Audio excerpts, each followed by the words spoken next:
While the NFL free agent noise has quieted down a little bit, there was a huge monster blockbuster trade that just went down this past week, and we're going to get into that on today's show. This is Gridiron Nation, y'all. We're talking UFL, and we're talking off the grid with some hip-hop beefs. Yeah, welcome to Gridiron Nation, y'all. Kick back, relax, and just vibe with me, baby.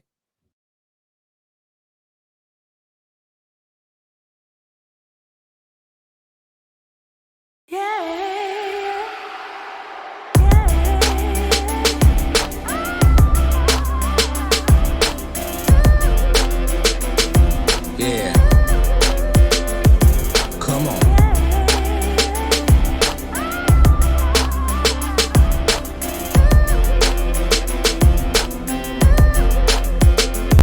At times, when my mind is trying to find some peace, it seems that all I got is paper, a pen, and these beats. Not a thought of defeat, no hesitating to speak what's on my mind, cause I done did my dirt in the streets. My past is imperfection, and still here I stand. And I'm sending one love to all my folks in the pen, trying to bring some feel good into all that is wrong, and do it all through a song. Reset the vibe in the song, representing the brown Chicano pride in my heart, trying to put all my love into life in this art. Man, I'm doing my part to give my people the means to brush it off and move on from all the stress life brings. We just gotta keep pushing, progression is the goal. Need that music medication, that's my specialty though. If you follow my role, it's time to kick down the door and let the vibe creep in. I got that feel good flow. Now here it go. Now we can. Yeah, what is up, familia? Welcome to another episode of Gridiron Nation Podcast. I am your host, Gabriel Garcia, a.k.a. The Wicked One. What is up, y'all? Thank you for joining me on another week. Thank you for listening on wherever you're getting your podcast, man. I really appreciate you guys listening and following, and those of you that have jumped on and have been down from day one.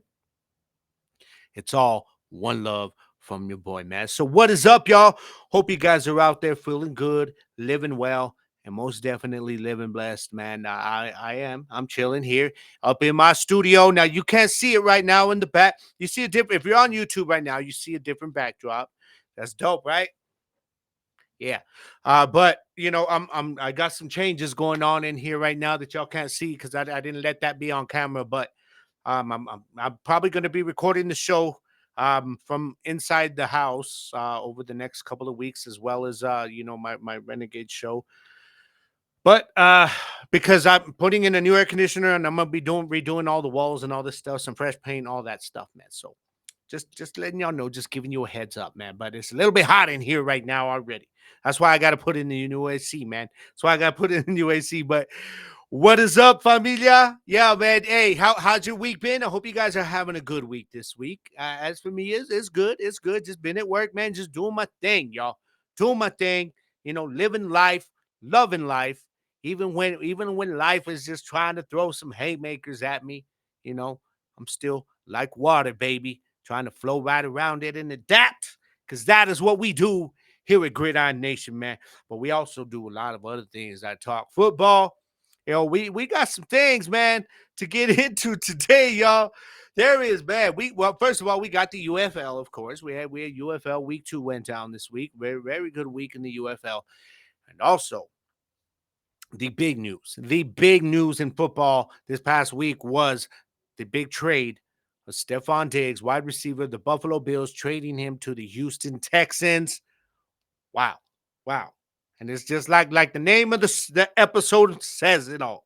Houston, y'all ain't got a problem. Nah, Houston, y'all are a problem. Oh man. Nah, CJ Stroud is set up nicely over there. We're going to get into that trade today because I think Buffalo got reamed, but that's just my opinion. And I'll tell y'all why a little bit later. All right, a little bit later. And also, man, we got to get into the March Madness. I got to show my love and give the flowers to the winners. Okay, I was wrong about the men's. I don't care. Whatever. I'm not always right. I'm surprised people weren't trying to bash me on that, by the way, for picking Purdue to win that day, man. But it is what it is, man. And also, we got some off the grid to get to today. Yeah, we're gonna talk some hip hop. Oh, it's about to go down, baby. It's going down. So how about we get right into that? What y'all say? Huh? What's going on? Y'all been hearing about all this stuff going on with J. Cole, K. Dot, yeah, Kendrick Lamar. Man, okay. You're talking about a battle of two guys that are in a lot of people's top five all time. Okay. And also two guys that are going to be top 10 of all time, most consensus says. But two of the best of their generation, of this last generation of artists, I don't think there's like since them, this recent and current generation of hip hop has not produced anybody on their level. Y'all can hate on me on that. You got somebody that's going to come in with their level, and I'm not talking about just lyrically. Okay, so don't be saying all these different underground artists. No, the impact has to be there too. These are two of the, I mean, not just greatest rappers of the last, generation, but greatest songwriters, man. These dudes are lethal with a pen. Very different styles, all right? Kendrick Lamar, on one hand, is very technical. He's a technical assassin, man. I mean, this dude will kill you. And just the way his wordplay gets together, he's very technical with it, man. Oh, I ain't even playing. I ain't even playing. And then you talk about J. Cole, who's been one of my favorite artists over these last like 10, 15 years. And what this dude has done, like his pen game is ridiculous, y'all. The way this man throws down the pen, the way he puts his bar structures together, the way the words that he manages to pull out. This dude is one of the best ever to ever do it. Both of these guys are two of the best to ever do it. You don't have to agree, but you are wrong if you disagree. And I don't care if you don't like that. If you disagree, you better come with some facts for me of why these two are not two of the top 10 best hip hop artists and songwriters of all time. None of y'all can freaking even say anything against that. You can try. You could try. But you'll be wrong. All right. Damn, I'm on one today, man. Hold on. I got a little something in my throat here. All right. I had to go with the Cowboys Cup today, y'all, because Big Brother is watching. Yeah, I had to go with that, I can't let y'all see the apple juice that I have in here. Okay? That's what's going on. Big Brother's watching. But it's a beautiful cup anyways. I still kept my. So, okay, now we'll talk about what I thought, the artists, what I think of them, obviously, but what came out, of course, where Future dropped a song called Like That. And Future's trash. I don't care if you're a fan of Future. I don't whatever, man. You do you, baby boy, do you? Okay, but you have horrible taste in music if you do. I'm sorry. All right, I'm sorry. I'm just kidding. Maybe a little bit, not really. But if you are a fan of Future, that's okay. Now the beat to the track is so dope. As soon as I heard the beat drop, I was like, oh. Rodney O and Joe Cool, the everlasting bass, sample heavy off of that track. Dig it, man. So I start getting into it, and then Future comes in, and I was like, oh my God, how long do I got to listen to this before Kendrick's verse comes in? It's horrible, man, listening to Future, y'all. Damn. And the fact that somebody like him was on a track with Kendrick, it's all only because it's name power, the commercialism behind it, because you hear the difference right away. The minute Kendrick's verse drops, that whole track just immediately, the flames just go up. It's like somebody just dumped like an entire truck full of gasoline onto a fire as soon as Kendrick comes, because he just starts to go off, man. You hear the difference, Future, trash. Kendrick, fire. All right, it's like that fire consuming that trash, because you forget all about Future when you hear Kendrick's verse pop off. Right? So he's got a verse, and he's in there, and this is all relating to something that Drake had said in one of the songs, where he's talking about the big three, but he's talking about the greatest of all time, the GOAT. He's mentioning a couple of cats like him and J. Cole. But K Dot's name was not mentioned. J. Cole comes in and he mentions something about Ali, being I am Ali, all that. They're talking about the GOATs. And again, they mention Big Three, but they do not mention Kendrick at all. And yes, that is a sneak diss on Drake's part, mostly, but that is a sneak diss. J. Cole's part too. Why not? Let's go there. So Kendrick's like, all right, yeah. And he did this in just one verse, man. Throws down his verse on like that.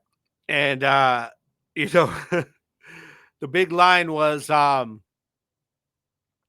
he's getting is probably on the back half of the verse. And he says, okay, and by the way, y'all, real quick, if you got kids there,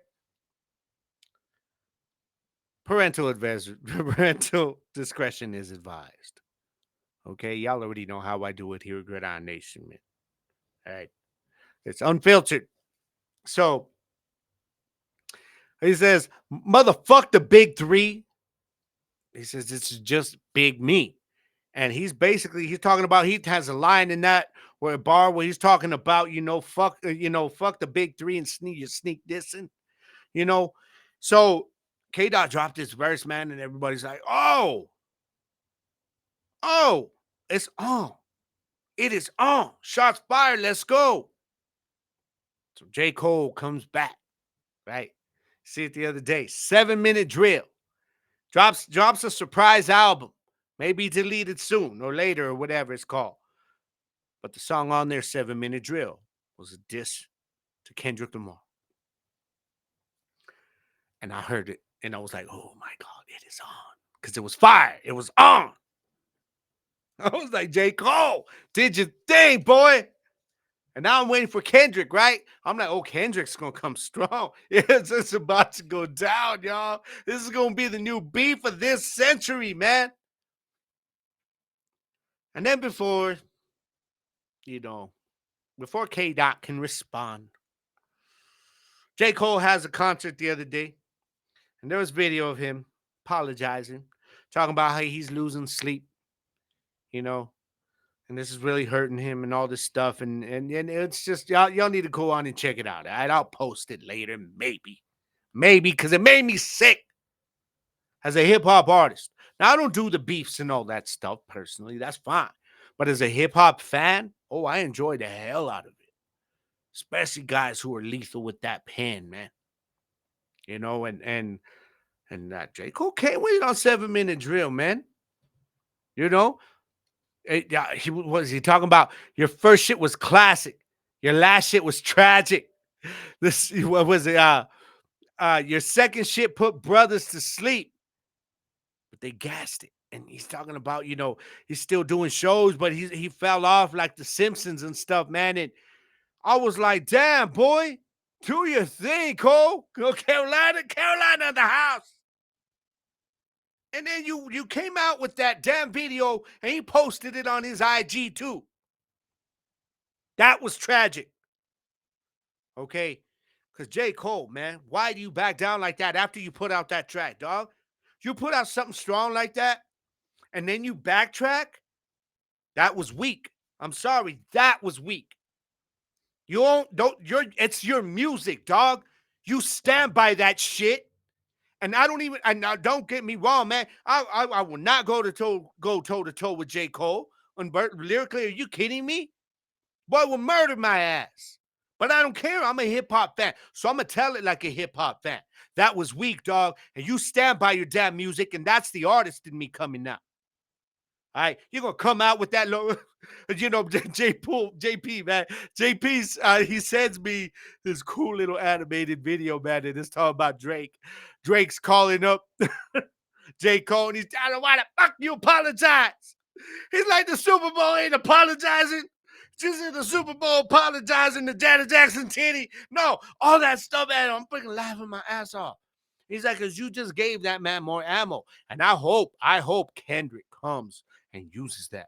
Oh, I hope Kendrick is in there right now. I hope he's in that studio right now. Ready. ready to end this war before it even begins. Because all that made J. Cole look weak. I'm just being real with it. Okay. You're gonna put out some strong shit like you did as a clapback, and then now you want to backtrack it and say, my bad, dog. I didn't mean none of that. I didn't mean it, man. I'm hurting right now. Nah. You know what's hurting?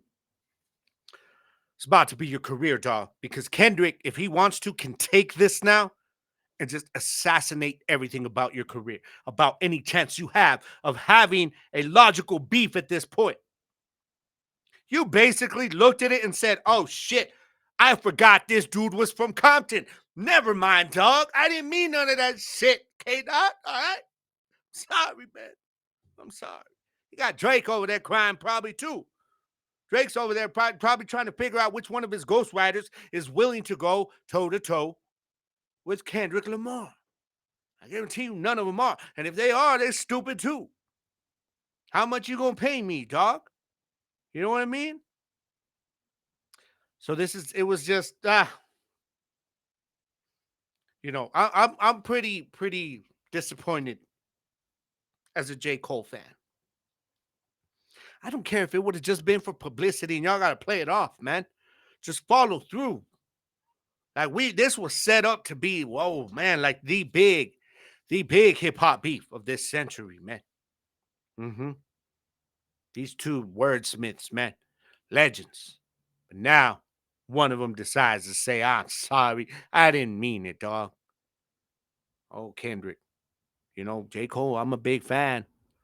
I still am of your music.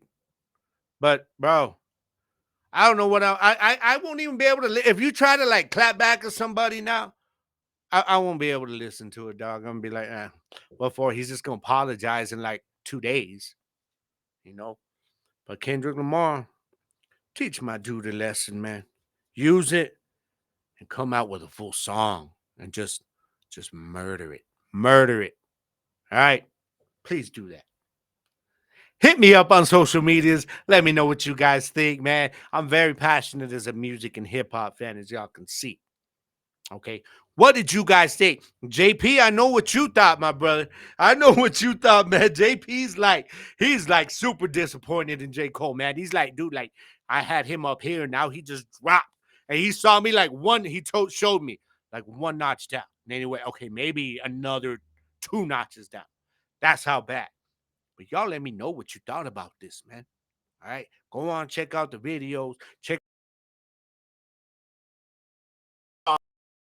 and just enjoy it as a fan. You know what I mean? So let's rolling on though, man. Hey, we got some serious stuff to get to here, man. We're gonna stay on the subject of hip hop here for Off the Grid. Y'all been seeing all this stuff with P. Diddy and his accusations. All right. Now, in case y'all didn't know, but I'm sure y'all do, Diddy is facing multiple civil lawsuits that are accusing him of sexual abuse, sex trafficking, and even rape. Okay, over the course of a few years, he's got a few different accusers. Last week, federal agents raided. 2 weeks ago, excuse me, federal agents raided 2 of his homes in Los Angeles. Okay, he has not been formally charged yet. There is an investigation, but he hasn't officially been accused by federal prosecutors yet. Okay, that does not mean it's not coming. That means we're going to wait until we've got enough on this dude that we know we're going to nail him. Okay, so now when we look at it, if you look at the way everything has gone down, P. Diddy, Sean Puffy Combs, but I still don't understand. Why did he ever change his name from Puff Daddy to P. Diddy? What the hell is Diddy? Diddy? I never got that. I never did. Okay. 54 years old. Of course, he has strongly denied all of these allegations against him. His attorneys are branding the lawsuit and the accusations as money grabs that are, quote, unquote, baseless and sickening. Now, his former partner, girlfriend, whatever you want to call it, Cassandra Cassie Ventura, she filed a lawsuit against him in November. She accused him of raping her in 2018, beating her, demanding that she carry a firearm to make her uncomfortable and demonstrate how dangerous he is. That's a quote. Okay. And then he forced her into unwanted sexual encounters with male sex workers and stuff like that. Okay. So that's where her accusations are. The lawsuit against her was settled the day after she filed it for an undisclosed amount of money. Okay. Now, first of all, everybody's always talking about money grabs. Yes. Well, why would you not fight it if there is no chance that there's any proof that she can give against you? Why is it 24 hours later you're just going to throw some money at her and say, go away? Take this and go away. Because I don't need this right now. You know, look at my boy Dak. Okay, Dak Prescott, when his accuser came out, he's boom right away. He's like, all right, guess what? No, we're bringing this to light. He said, and because I'm gonna show y'all that I'm completely innocent, that this is all money grabbing. Okay, that wasn't the case here. No. Now the lawsuits against P. Diddy, they began on November 16th, 2023, when he was sued by his singer and dancer and Cassie. She was also his singer and dancer, and she's saying years of abuse. Okay, so this goes back to probably before they were even getting it on. You know what I mean? And y'all ever watch like the Megan the Banner, the stuff with him? What was that reality show with him where you had to try to get a job for him? And I was like, man, at one point I would have fucking been arrested or jumped by his freaking bodyguards because that fool, I'm sorry, P. Diddy is a piece of shit. He's an asshole. Oh, what he's done in music, major impact, major. But as a dude, as a human being, nah, man, nah, he's dude's an asshole. All right. So now, her allegations were filed under the New York Adult Survivors Act. Just before it expired, it offered a 1-year window for all adult victims of sexual assault to come forward with civil claims, regardless of the statute of limitations. Okay, so now y'all may know her, as you know, you may know Cassie. You remember she had a couple of big songs, big hits, some years back. Okay, but she was saying that she was trafficked, raped, beaten by him on a few occasions. And then you look at, she says she claimed a pattern of abuse, okay? But the thing was, what hers did was it opened up a floodgate, okay? The most recent lawsuit against him was filed on February 26th by producer Rodney Lil Rod Jones. He alleged he was subjected to unwanted advances by associates of Diddy at his direction, that he was forced to engage in relations with sex workers that P. Diddy had hired. Okay, he worked for Puffy Combs between September 2022 and November 2023, just a little over a year. And he claimed that P. Diddy sexually harassed and drugged him and threatened him for more than a year. He says he has video and audio evidence of this. Okay, and I'm wondering, like, whoa, is that legit? Because if he does, that's big. He says he's got video and it's proof of it all of the staff and others engaging in serious illegal activity under P. Diddy's direction. And it identifies 50 Cent's former girlfriend and mother of one of his kids as one of the sex workers stabbed. Y'all, we can't even make this up, y'all. Like, he was very detailed in the report of his allegations. Okay. It also alleges that P. Diddy regularly hosted sex trafficking parties with underage women, illegal drugs, and implies that the record label executives who looked the other way financially benefited from access to celebrities and dignitaries, including British Royal Prince Harry. Ooh. Now, Prince Harry's not accused of any wrongdoing or anything. It ain't gonna matter. He's untouchable in something like this, okay? But I don't know, man. There's also, you look at who is it? Ryan Mendelsohn, 20 years old, used to live in the area where Puff Daddy, I want to call him Puff Daddy, P. Diddy. His LA property was searched. He told reporters, whoa, hold on, sorry. He told reporters, okay, that, sorry, I'm trying to pull this thing up, that he would see parties at the house, women outside until 6 a.m., which was not, it was not usual at certain times. He said, I drive by a lot and I see that. Uh, but there's more women coming forward. Since November, 3 more women have come forward with lawsuits in New York alleging that they were sexually assaulted or trafficked by P. Diddy. 2 of the women said they were teenagers at the time of the alleged assaults, sexual assaults that they're filing against him. And then there has been an anonymous plaintiff.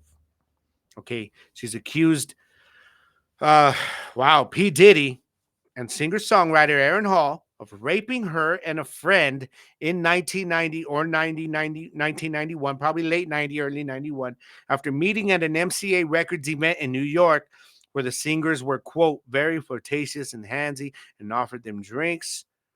The suit alleges that Combs and Hall invited the women to Hall's apartment for an after party where the plaintiff was offered more drinks and was coerced into having sex with P. Diddy Combs. Shocked and traumatized afterwards, before Aaron Hall barged into the room, pinned her down, and forced her to have sex with him afterwards. So I don't know, man. This is just, this is something that this is almost R. Kelly-ish. Okay, like it's when it's one person, okay. 2, you're like, yeah, I don't know. But this many afterwards, you're like, whoa, is there some truth to this? All I know is being an asshole. And when you hear about the kind of person he is, people that have worked for him and stuff, that doesn't make you guilty, but that almost makes it like, well, you can kind of see where he would feel like, you know what, this is my world. Y'all are gonna do what I tell you to do because I'm untouchable. I don't know, man. It's crazy stuff going on though. What y'all did, we're gonna keep following it though, because like we did with the Deshaun Watson thing, we're gonna call out these Mr. Nasty Time. Okay, because P. Diddy right now is Mr. Nasty Time. All right, so y'all let me know what you think on social media. I'll give you those later. All right. Now let's jump right into some football, man, and some more of this serious topic because we gotta talk about Rashee Rice. Okay, now Rashee Rice, y'all. In case you hadn't heard, he was the driver of a Lamborghini SUV Corvette he owned.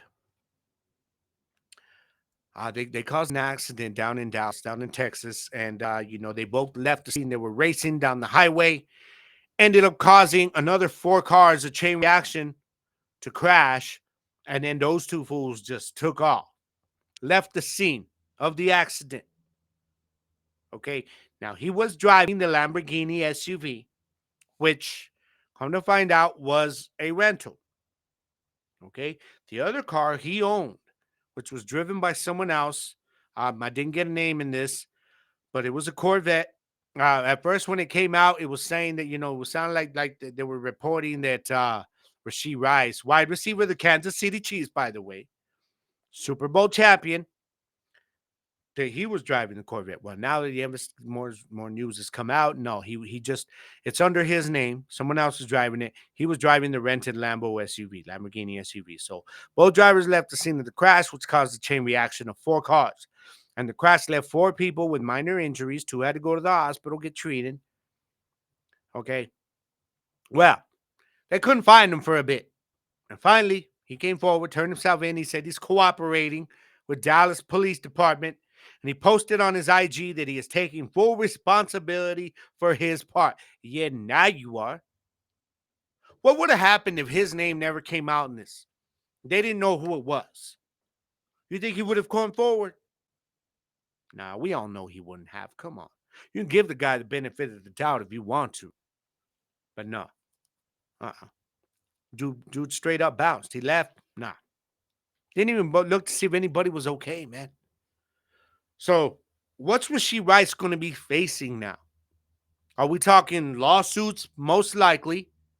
He says he wants to help the people, with their medical issues or whatever it is they got going on. That were involved in the accident in any way he can. Oh yeah, you're going to, bro. You're going to, because I guarantee you there's going to be lawsuits. So he's going to have to pay some money. Jail time, I don't know, probably not, but he'll be fine. But I don't know. It is Texas. I don't know what y'all rules for all this stuff are down there. But then also, he's going to be probably facing a legit suspension from the NFL. He better be. Otherwise, the favoritism starts to really shine by Goodell and his cronies, because this man is a Kansas City Chief. Okay? But if you ask me, I don't care. Suspend this fool. I'm a fan of Rashee Rice. Y'all know this. If you follow my show, you know I've been talking about how good this dude was since he came in as a rookie. But you know what? Suspend this motherfucker, man. I don't care.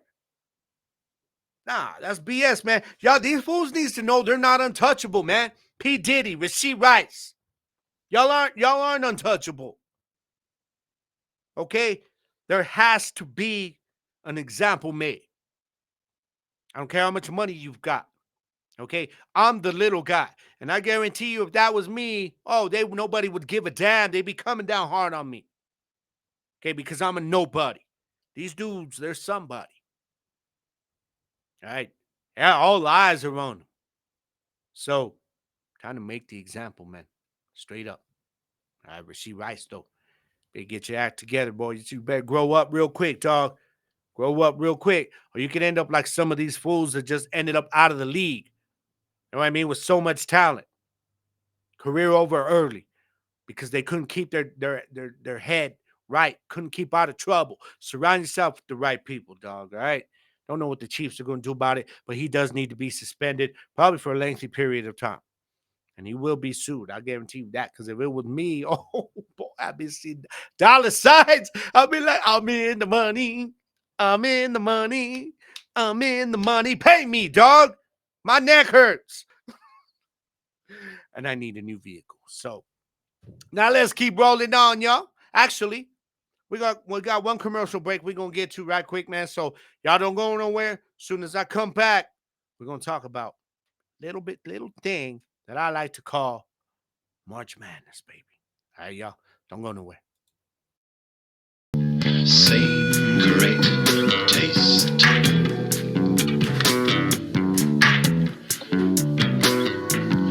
Yes. Same great taste.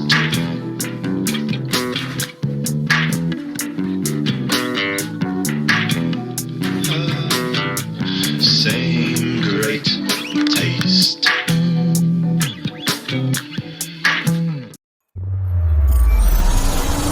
Houston, we've triumphed. I've made it back to Earth with the cargo intact. The game-changing, time-sensitive payload is none other than the revolutionary energy flavor we've all been waiting for. Introducing Merc Mayhem Cherry Limeade. Merc Clan played a crucial role in securing this energy flavor, and together, we've unlocked the future of power. Merc Mayhem is not just a drink, it's a statement, a fusion of relentless energy and bold flavor. The secret is out. Merc Mayhem is set to redefine the energy landscape, leaving ordinary drinks in its cosmic dust. Get ready for a taste explosion that matches Merc Clan's unparalleled power. Join the revolution, and let's unleash Merc Mayhem upon the world. Astronaut M signing off.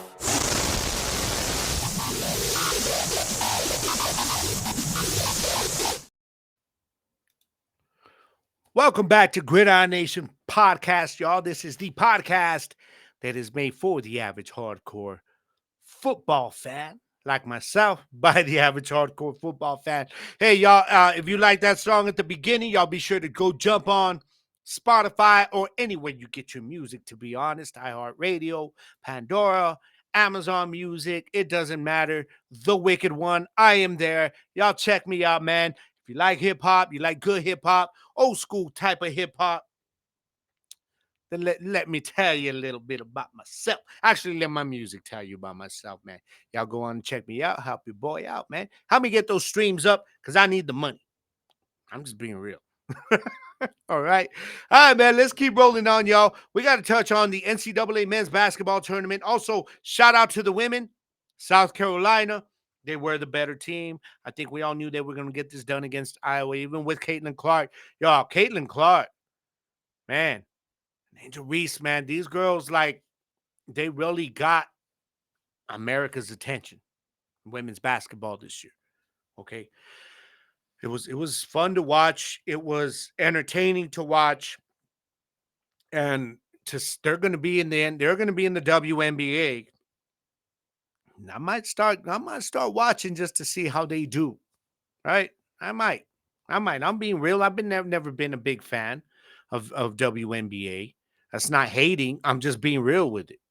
Okay? Of the women's college basketball, I have followed much more than I have with the WNBA. So I might change. I might change coming up though, especially with Caitlin Clark jumping up there and Angel Reese. It's gonna be on. Now the NCAA men's basketball tournament has come to an end. The Final Four went down. Purdue won, as I expected, against South Carolina, and the UConn moved on. It was the battle of the two bigs, two 7-footers. And I really thought Purdue was going to get this one done. But UConn said, we are the number 1 seed. We're going to show y'all why we were the best team in college basketball all year. And UConn got it done, man. 75-60. This wasn't even close. Wasn't even close, man. You know, now Zach Edey, he had 37 points. Dude did his thing. He really did. 15-25. Okay, 7-10 from the free throw line. But it was Tristan Newton who was the leading scorer for UConn, 20 points. He's the guard, 6 of 13 shooting, 6 of 6 from the free throw line. A lot of this was just basically UConn just kind of doing their thing all over the court. I mean, they were hitting from the outside. They were hitting from all different parts on the inside. Like they were being very unpredictable where they were setting up some of their shots. They were getting spot-up shots for the three-point shooters, getting good looks. When the guys were running out, they were getting the ball inside, and it was good. But the field goal percentage, man, 48.4 for UConn, 44 for Purdue. Difference there. The three-point percentage, though, was huge. 27% for UConn, or 14% for Purdue. It's not going to cut it. It's not going to cut it. And also, UConn won the rebound battle, surprisingly, 35-28. So, I think I did expect Purdue to win this game, but it's not a surprise to me that UConn went on to win it. I'm not surprised. Okay. Klingon got hit done, man. Klingon did his thing, but he was basically there just to try. Shout out to the UConn Huskies, man. 57-3. Your NCAA 2023-24 men's basketball national champions. And I'm tired of it. Tired of these big schools winning it all. But once we need the little guy to do it, man. But let's keep rolling on, y'all, because we've got a big trade to talk about. Stephon Diggs traded to the Texans this week. Oh, yeah, this was major. This was major, guys. And, I mean, what can you really say except, damn you. Damn you guys for making this move. Damn it, Jerry. Jerry Jones, man. What's wrong with you? Huh? This man was out there on the trading block, and you didn't do nothing. You did nothing. Buffalo receives a second-round 2025 pick, and they send a sixth-round 2024 and a sixth-round 2025. Now, a second-round pick is high, but I don't care. Stephon Diggs right now, the way he's playing is in his prime. This was big. This was just really, really big for the Houston Texans and for C.J. Stroud. Okay, because C.J. Stroud now, this ain't even right, y'all. What's going to happen in the AFC? Now, the AFC is loaded. Okay, they're not the only team that's trying to build to win now. You look at the Jets. The Jets have been making moves. Okay, we know Kansas City, what they just added Hollywood Brown, and it's a good thing because Rasheed Rice probably going to be suspended. All right, so But when you look at what Houston has right now, okay, the Houston Texans, you're looking at Nico Collins. Now, which one of these guys will be wide receiver one? It will be interesting to see. Hell, you might want to even put Stephon in the slot, man. He'll be dangerous in there. You talk about mismatches because you've got Tank Dell there also who will be coming back healthy. Okay. Noah Brown is still on the roster. Will he be? Well, he's probably going to provide some depth, but they've got a very strong wide receiver group now.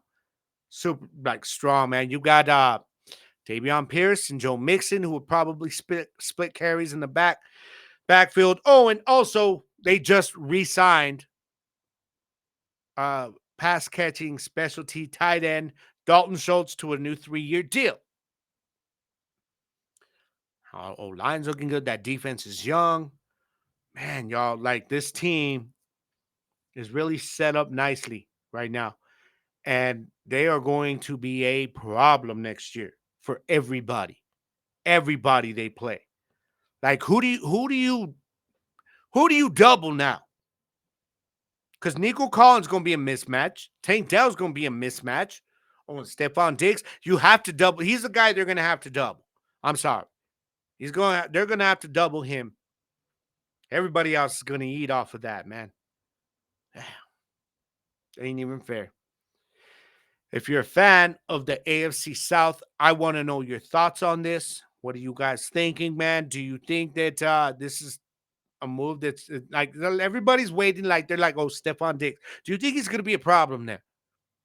I don't think so. I think the whole thing with Buffalo was just we saw it at times, man, where they didn't even try to work him into the game plan at times. You're a decoy this week, dog. Now stay out there and shut your ass up. And Stephon Diggs, after each game when they lost, he's like, I ain't going to shut up. We lost the damn game because y'all don't want to freaking throw me the ball. Just throw me the ball. All the big receivers, you can call him a diva if you want. They say, throw me the ball. As long as he's going to make plays and help you win the game, then why not? I never understood it at certain times, man, where Buffalo didn't even try to throw him the ball. Josh Allen would look at Gabe Davis. Oh, he's covered. I'm going to take off. I didn't get it at times. But this is big. It's huge. It's actually huge. What y'all think, man? Stephon Diggs, he's going to be, I don't know, man. He like I said, he's going to be a problem. But if you look at what he's doing, what he did this past year, okay, 107 receptions, 160 targets. Okay, over 1,000 yards. He had 1,183 yards, averaged just over 11 yards a catch, 8 touchdowns. And there were times where they just refused to throw him the ball.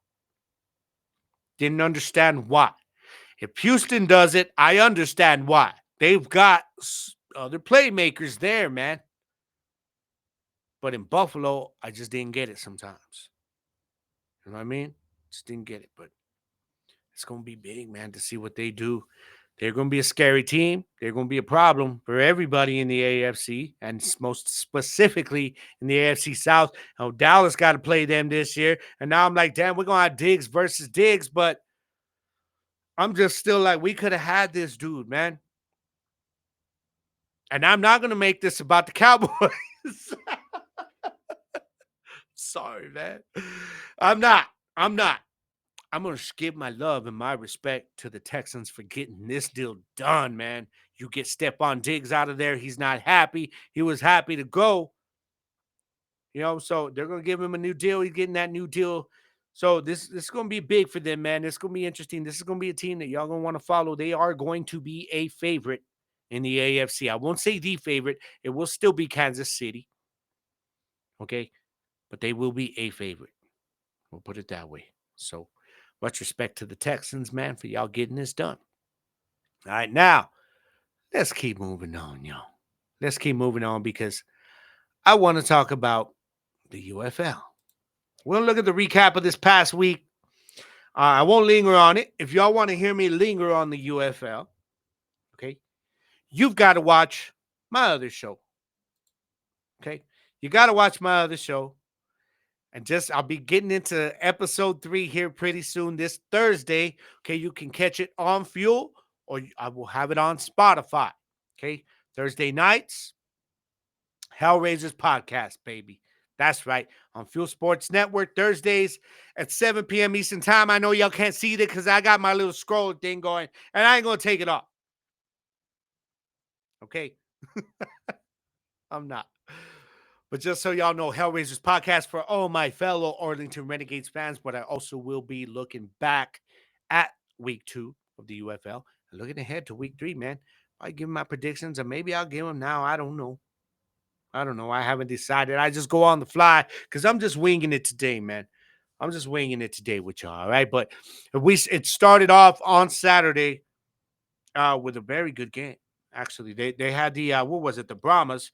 Brahmas taking on Memphis. Okay, Brahmas won 20-19 off of they had the fourth down, like where you don't do an onside kick. Instead, you can go for 4th and 12. I liked it, the XFL version better, which was 4th and 14. 4th and 12 seems a little easier for me. Those 2 yards matter. They do. Well, they converted it, went on to win the game. Okay, at the very end. But I know everybody's like looking at this and Brahmas are for real. No, man, like did y'all watch this game? They were outplayed for 58 minutes of those 60 minutes in this game. Yes, the final score is what matters. But if y'all are going to look at this and tell me moving forward that they're going to be a problem for the Stallions or a problem for the Battlehawks, nah, man, I don't see it. They got outplayed by the Showboats. Come on now. Memphis was dominating this game. They were dominating time of possession. Memphis's issue is their offense is not showing to be what everybody thought they would. Now, we're only 2 weeks in. So I think by next week, we're going to start seeing some of these teams start to separate themselves, and you're going to see the real team come out in Memphis. But Brahmas, yes, much respect, 2-0. They got it done. But I think reality is about to kick in, y'all. Okay, because they got St. Louis coming to town. And St. Louis, much respect to you guys, man. To all y'all that did yao caca everywhere.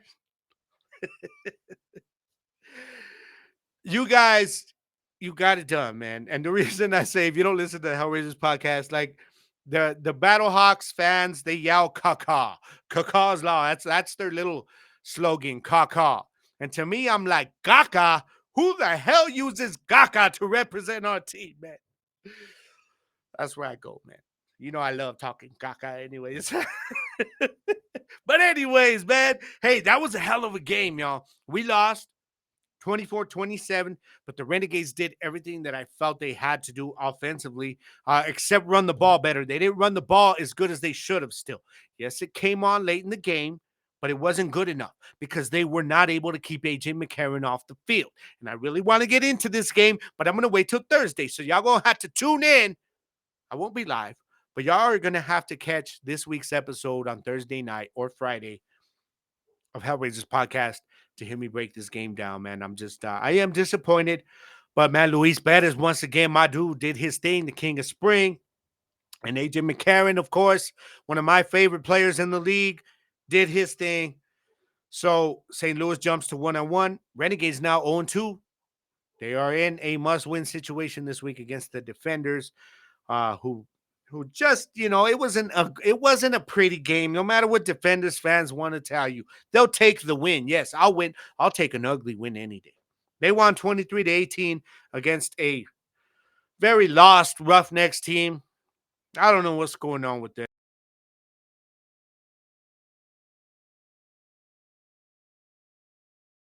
Very good. That's very good. Defense. I don't know what else to tell you about Roughnecks fans. I don't know what y'all expecting, man, but don't expect much this year. Okay. But the defenders, they'll be staying home, I believe. And y'all about to get your first loss at home on this little streak that y'all are on. Because of last week, what we saw with the Renegades in St. Louis in front of 40,000 plus. 40,000 plus at the Dome of Americas in St. Louis. Rowdy crowd, hyped crowd. And, man, A.J. McCarron, Luis Perez going blow for blow, toe to toe. That game went down to the last field goal, y'all. If that Renegades team shows up, oh, they're taking DC out. And I'm going to be talking about my Renegades finally getting on the winning track and ready to move forward. All right. The other game was the Stallions defeating the Panthers 20-13 at Ford Field. Now the Stallions are going home to take on Memphis, man. Ooh. Stallions 2-0. They have not looked perfect. They have not. Okay, this was a team that they should have rolled. Panthers, yes, have a good defense, but the Panthers' offense is not very good. If the Stallions were playing a team with a better offense, they probably lose this game. But they did it. I get it. But it's still only week 2. We're going into week 3 now, and this is where we start to see, okay, what's these teams really going to be about? I'm still not ready. I think the Brahmas, they're going to get their first loss this week. I see that coming, man. They're taking on St. Louis, like I said, Sunday afternoon. And, yeah, I think St. Louis goes. I think A.J. McCarron and his boys get it done, and they bring the Brahmas fans back down to earth and remind them that Caca is law when you play St. Louis. Okay, and then you got the Roughnecks at the Panthers. Yeah, sorry, Roughnecks. I'm tired of rooting for y'all. I tried. And y'all can't get it done. Okay, I know we're winless too, but damn, we looked a hell of a lot better than y'all last week. And we've played probably the 2 toughest games to start the season. Okay, started off with the Stallions and then St. Louis. Now, I understand Michigan played both those teams too, except Michigan was at home for both games. And how the hell is Michigan at home again? Like, they got 3 straight games at home against Houston this week. Anyways, well, Renegades had to be the first team to go and face 40,000 fans. You know, a record-breaking crowd, actually, this season, you know, for a rabid St. Louis fan base. And they took it on the chin, and they gave as good as they got, man. It was one of those games where you're like, damn, somebody had to lose. You know what I mean? But I got the Panthers winning that one ugly. Because E.J. Perry is not that dude. I'm sorry. He's not. Showboats at the Stallions. I think the Showboats show up for this one. I think they will, and I think they pull off the upset. I think after this weekend, there will be no more undefeated teams. And then we've got the Defenders. That's actually the first game of the weekend at my Renegades. Yeah, that's that. My Renegades, I'm sorry. I did say DC was going to be at home. This one's actually going to be at Choctaw Stadium, Arlington. All my people out there in Arlington, I need y'all to show up since I can't be there with y'all. All right, represent, man. We're about to get our first win of the season, and it's going to be a winning streak from there, baby. Let's go. That's what I'm seeing for the squad. So y'all be sure to tune into the UFL this week because it has been some great football, guys. I'm serious. If you were just a football fan, okay, if you're a football fan, then you will enjoy what you see this week in week 3. Just give it a chance. Start it off. If you're there Saturday morning, not doing nothing, chilling, maybe you're hungover, I don't know. Go on and tune in, man. It's going to be on ESPN. DC Defenders at my Renegades, and maybe, just maybe, you can, it gets you into it and you jump on to the Renegades bandwagon a little bit. All right, because I need more fans on social media, y'all, and to follow my show, okay? The Hellraisers Podcast, brand new show. So I need y'all's help with that, all right? Now, I told you guys that I was going to put out a social media off the grid topic this week, but I didn't do it, okay? So it's going to be next week now, okay? What superhero do you most relate to? And I am thinking I'm probably going to go live next week, guys, because it is the 100th episode. It is a milestone for me, and I'm very, very proud of reaching 100 episodes of Gridiron Nation Podcast, and I could not have done it without most of you guys, all of you guys. I'm sorry, I'm not even saying most of you, all of you. No matter how long you have been following my show, even if you just started, I get to 100 because of every one of you. Okay, so we're going to push this question to next week. All right, y'all cool with that? Yeah, we're going to do that. So y'all be ready. What superhero do you most relate to? That's going to be an off-the-grid topic next week. All right, speaking of off the grid, podcast with your boy Gabriel Garcia. It is coming this May. I'm redoing the studio. As I said, I got my logo locked up, y'all. Hey, check it out, y'all. I'm creating backdrops for every one of my shows. Okay, I've got a new banner I ordered for Gridiron Nation podcast. I got a new banner that I ordered and had done for Hellraisers, and I'm putting together a backdrop for Off the Grid. And my boy Angel, man, Angel, a day one of my day ones, man. He sent me some stuff. He had some stuff sent for me, and I'm gonna make these as part of my backdrop for Off the Grid. Y'all gotta check this out. Let's see if I can unroll it enough for y'all to check it out. Okay. Now it's canvas, so I got to get it stretched. Put on some stretcher bars. All right, but this is a little bit of, yeah, y'all see that? See that's gonna go. I'm part of it, and I'm gonna be switching up the ones for Off the Grid. So now, another one he sent me here. This will be switching up with Gridiron Nation, man. I love the 21. You know what's crazy, dog? The 21, of course, is my birthday, but all my years playing football and basketball, that was the number I chose. I was number 21. Okay, so thank you, Angel, for those, brother. This is what I'm planning on doing with them, man. I got plans. I got big things brewing up, y'all. But Off the Grid podcast will be coming this May. I can officially say my first two guests. If you listen to Hot 103, or you know anything about Adams Radio here in Las Cruces, Joey and Jackie, the voices of Las Cruces, man. Those are my people right there. You know, Las Cruces loves them both. Two of the coolest, most down-to-earth, and funnest people that y'all can ever meet. They're going to be my first guest. I can proudly say that. I'm for the first time announcing it, man. So it's coming this May, y'all. Y'all be ready for it. Off the Grid podcast with Gabriel Garcia. Gonna be some fun conversations, man. Everything away from football, away from the grid. We're just talking about other things, man. Entertainment. We're gonna get into local politics, community, everything, man. Music, everything. Everything. It's all gonna be fun, all right, man. So y'all be sure to stay up, and also gotta send out my thank you to everybody at the Fuel Network, man, for having Gridiron Nation podcast as a part of the show, as part of your roster, of shows. Really appreciate it. Y'all can go on, download the Fuel Network, available on all Roku devices and Fire Stick. You can get it on there, man. And everything is free. So much free content, all the different shows. They're working on some big things, y'all, with a lot of independent sports. It's going to be big. They're building. And I, for one, am very proud to be a part of it. So thank you guys, everybody over at Fuel, especially Jersey, man, all the work you put in, bro. It's appreciated, brother. Straight up, man.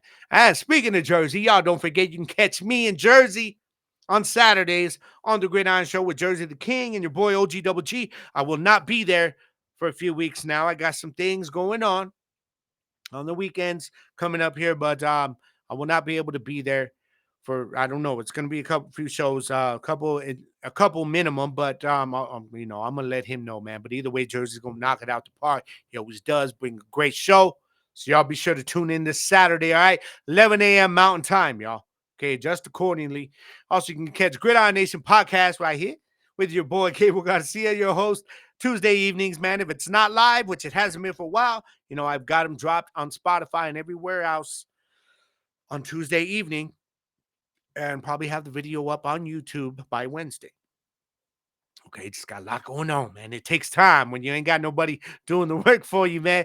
Follow me on Instagram, y'all, at @GGarcia_gridiron. Okay. And on TikTok at Gridiron Nation Podcast. Trying to get those follows up on there, y'all. So help me out. Okay, help me out. And also send in your questions. GridironNationPodcast@gmail.com. Hit me up on Facebook at Gridiron Nation and the number 1, or on Twitter at the number 1 Gridiron Nation. Y'all follow me, support me, help me out a little bit, man. Follow me and I'll follow you back. All right. And also, let me change this. Gridiron Nation Podcast on YouTube now. I went out back and changed it. Okay, so y'all wouldn't get confused. Gridiron Nation Podcast available on YouTube. Okay, subscribe, follow me, everything like that. Share the videos, share all of that, y'all. Help your boy out, okay? Because I really, really am trying to get this thing to grow more. After 2 years, I was hoping it would be bigger. And maybe it's me. I don't know. but I'm trying.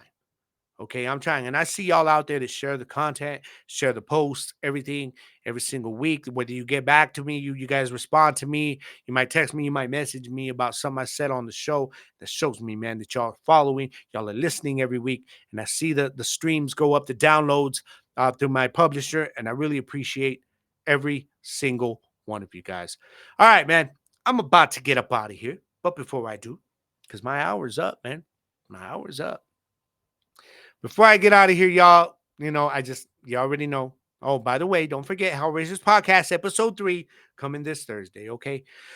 But I'm going to close y'all out with what I always do, the message. This week's message, okay? Now, sorry, that did not click where I wanted it. There it is. It took a while. Okay. This week's message, guys, is just a little something pretty simple, man. It's about the attitude. Thinking positive. Okay, this is something I've been having to work on for years. Okay, I've always been a very pessimistic person, negative person, and I've always hated that. But I've been doing better over the last few years, man. I had some people around me, surrounding myself with people that are changing that about me, and I'm putting the effort myself. Mentally, I acknowledge it. When I'm in a negative mindset, I tell myself, nah, get out of that. Think positive. Speak positive. Speak it. Speak the positive into existence. So the message this week, choose positive, because the attitude, it's a choice and you have control over that. That's your choice to make. Do you want to remain in that negative mindset and keep feeding it with your negative thoughts and saying negative things, and you keep adding that fuel to the fire till you cannot turn it off up here? Or would you rather say, you know what? Nah, I just caught myself. I'm not going to be negative about this, man. Let me change this. I can get through this. Or we can do this. I can do this. This is possible.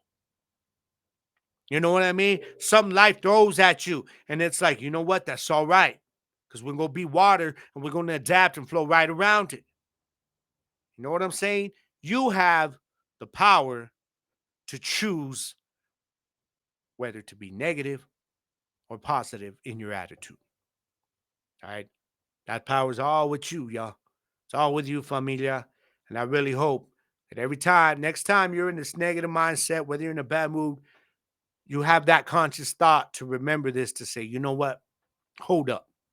Let me get myself out of this, man, because I don't like this feeling. And I don't like this way I'm thinking. All right? But you have the power to do it, y'all.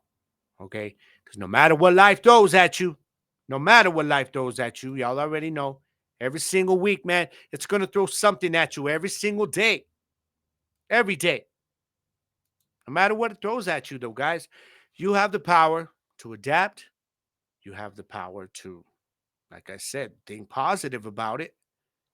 And you have the power to overcome it and evolve.